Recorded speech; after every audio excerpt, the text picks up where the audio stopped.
હમણે મારા એક મિત્રએ અમારા કોમ્પ્લેક્સ શ્રી પાર્શ્વનાથ પ્રાઇડમાં એક દુકાન લીધી.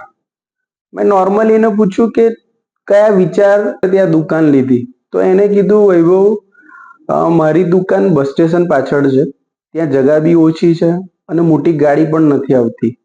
તો ઘણી વખત સામાન વધારે આવે ને ત્યારે બહુ જ તકલીફ પડે છે. તો મને એમ થયું કે તમારી આ જે સ્કીમ છે તે હાઈવે થી નજીક છે, પહોળા રોડ છે, પાર્કિંગ છે અને બજેટમાં મળે છે. તો એમ થયું કે સારું, એક ઇન્વેસ્ટમેન્ટ થઈ જશે અને મારો જે રોજનો પ્રોબ્લેમ છે ગોડાઉન તરીકે પણ હું વાપરીશ. તો અત્યારે મારો બંને પ્રોબ્લેમ સોલ્વ છે. એક સારું ઇન્વેસ્ટમેન્ટ પણ થઈ ગયું છે અને ગોડાઉન તરીકે પણ ચાલે છે. આ ઇન્વેસ્ટમેન્ટનો વિચાર તમને કેવો લાગ્યો મિત્રો? નીચે કોમેન્ટ કરી અને જણાવો મને.